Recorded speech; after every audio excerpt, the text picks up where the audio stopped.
تو हेलो नाज़रीन, अस्सलाम वालेकुम रहमतुल्लाहि ताला व बरकातुहू। शब बारात आने वाली है और ये शब बारात की रात एक ऐसी मुक़द्दस रात है कि अल्लाह तबारक व तआला इस रहमत और बरकत वाली रात में अपने बंदों की दुआओं को अपने बारगाह में कबूल फरमाता है। और इसी रात में अल्लाह तबारक व तआला अपने बेशुमार रहमत से बरकत से दुनिया में बेशुमार रहमतों का नुज़ुल फरमाता है। इसी रात में अल्लाह तबारक व तआला अपने बंदों की इबादतों को, जो बंदा शब बारात की रात में रात भर इबादत करता है, गिरियाजारी करता है, अल्लाह तबारक व तआला को अगर पसंद आ जाए तो अल्लाह ताला उस बंदे की दुआओं को अपनी बारगाह में ज़रूर कबूल फरमाता है, उस बंदे की गुनाहों को ज़रूर माफ़ फरमा देता है और उस बंदे को दोनों जहान में बख्श देता है और उसके रोज़ी रोटी में कुशादगी अता फरमाता है। और इसी रात में अल्लाह सुब्हान व तआला अपने रहमत से जो है उसके गुनाहों को माफ़ फरमा देता है, उसे बख्श देता है। इसी शब बारात के रात में अल्लाह तबारक व तआला के अगर इबादत में गुजारा जाए तो अल्लाह तबारक व तआला उस बंदे की दुआओं को कबूल फरमाता है। जो बंदा इस रात में अल्लाह और उसके रसूल को राज़ी करने में लगा रहता है तो अल्लाह उसके गुनाहों को ज़रूर माफ़ फरमा देता है और उसको जहन्नम से बचने का परवाना सुना देता है। तो इसीलिए इस मुक़द्दस रात को जो है शब बारात कहा जाता है। अब आइए इसके मुताल्लिक़ जो है एक छोटी सी आपको हदीस भी सुना दूं कि यह हदीस जो है छोटी सी हदीस है, उसके बाद आपको शब बारात की रात में कौन कौन सी इबादतें करनी है उसके बारे में बताया जाएगा।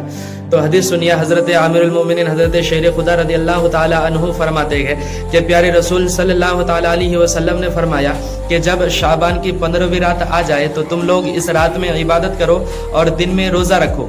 बेशक अल्लाह ताला इस रात में जो है सूरज गुरूब होने के वक्त से लेकर आसमान दुनिया पर तजल्ली रहमत का नुज़ुल फरमाता है और यह ऐलान फरमाता है कि क्या कोई बख्शिश मांगने वाला है कि मैं उसे बख्श दूं, क्या कोई रिस्क का तलबगार है कि मैं उसे रोज़ी अता करूं, क्या कोई मुसीबत में परेशानी में घिरा हुआ है कि मैं उसकी मुसीबतों को और परेशानियों को दूर करूं, क्या कोई ऐसा और ऐसा यानी फला फला हाजत वाला है कि मैं उसकी हाजत को पूरी करूं। ये ऐलान जो है शब बारात की रात में रात भर होती रहती है और यहाँ तक कि फजर नमूदा हो जाती है यानी सुबह हो जाती है, ये ऐलान होती रहती है। तो हदीस सुन लिया आप लोगों ने कि इस हदीस से हमें यह पता चला कि इस शब बारात की रात में आप बिल्कुल इबादत कर सकते हैं, उस रात में इबादत करना बिल्कुल जायज़ है। बाज़ लोग इसको बिदअत और क्या क्या हराम करार देते हैं, ऐसा बिल्कुल भी नहीं है। और शब बारात की रात जो है बहुत ही अहम रात है। इस रात में जो है अल्लाह तबारक व तआला से मांगी हुई दुआ रद्द नहीं की जाती बल्कि कबूल की जाती है।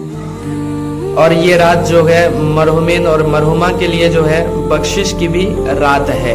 अपने मरहुमीन और मरहुमा के लिए ज़्यादा से ज़्यादा कुरान करीम की तिलावत कीजिए और शब बारात की रात में जो है उनके नाम से बख्शवा दीजिए। इंशाअल्लाह ताला इनका सवाब आपके मरहुमीन और मरहुमा तक ज़रूर पहुँचेगा।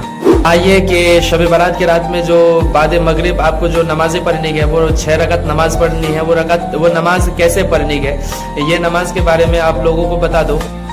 6 रकत आपको नमाजें पूरी करनी है, 2-2 रकत करके, 2-2 रकत करके। ये बात याद रखिए कि 2-2 रकत करके आपको 6 रकत नमाजें पूरी करनी है। पहले 2 रकत की नियत कुछ इस तरीके की है कि नियत की मैंने 2 रकत नफिल नमाज के दराज़े उम्र बिल खैर के वास्ते अल्लाह ताला के मुँह मेरा काबा शरीफ की तरफ अल्लाह अकबर।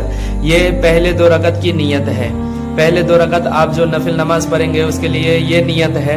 फिर नियत करने के बाद आप 2 रकत नमाज पूरी करें यानी इस तरीके से, यानी सना पढ़े, सना के बाद सूरह फातिहा पढ़े, फिर आप कोई सूरत मिलाए, फिर रुकू करे, सुजूद करे, फिर आप खड़ा हो जाए, फिर सूरह फातिहा के बाद कोई सूरत मिलाए, फिर रुकू सुजूद के बाद आप तशहुद में बैठे। आप तशहुद में बैठने के बाद सलाम फिरे। सलाम फिरने के बाद जो है आपको 21 मरतबा सूरह इखलास की तिलावत करनी है। 21 मरतबा सूरह इखलास की तिलावत करनी है, ये अमल याद रखिए। दूसरे 2 रकत के लिए खड़ा हो जाए। दूसरे 2 रकत के लिए खड़ा होने के बाद आप उसकी नियत कुछ इस तरह करें कि नियत की मैंने 2 रकत नफिल नमाज के दाफाए बला के वास्ते अल्लाह तबारक व तआला के मुँह मेरा काबा शरीफ की तरफ अल्लाह अकबर।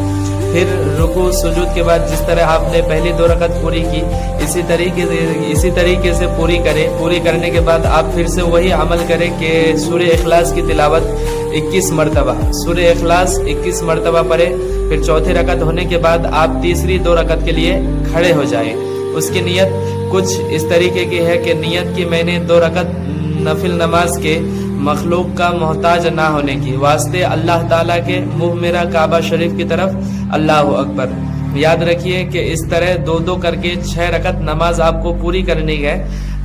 ہر 2 رکعت کے بعد جو ہے آپ کو 21 مرتبہ سورہ اخلاص کی تلاوت کرنی ہے، یا تو پھر 1 مرتبہ سورہ یاسین شریف کی تلاوت ضرور کریں. اس کے بعد آپ خداوند قدوس کی بارگاہ میں اس کے رسول کا وسیلہ دے کر آپ جو بھی دعا کریں گے آپ کی یہ دعا رد نہیں کی جائے گی، بلکہ اللہ کے بارگاہ میں ضرور قابل قبول ہوگی. اور یہ نماز حدیث سے بھی ثابت ہے. میں آپ کو حدیث بھی سنا دیتا ہوں کہ حضرت سیدنا عمر بن یاسر رضی اللہ تعالی عنہما فرماتے ہیں کہ ہمارے آقا کریم صلی اللہ تعالی علیہ وسلم نے فرمایا کہ جو شخص مغرب کے بعد 6 رکعت نماز پڑھے اس کے سارے گناہ بخش دیے جاتے ہیں، اگرچہ وہ سمندر کے جھاگ کے برابر بھی کیوں نہ ہو.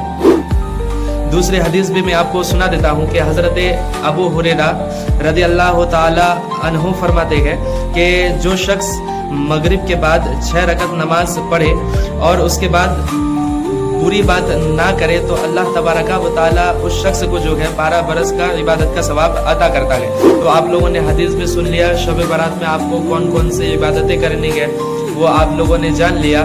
اگر آپ نئے ہیں میرے چینل میں، اگر آپ نئے ہیں تو میرے چینل کو ضرور سبسکرائب کریں، میرے ساتھ جڑ جائے. آپ کو اسلام سے ریلیٹڈ ہر بات آپ کو سب سے پہلے پہنچانے کی کوشش کروں گا. میرے چینل کو ضرور سبسکرائب کریں، ویڈیو اچھی لگی تو ضرور شیئر کریں.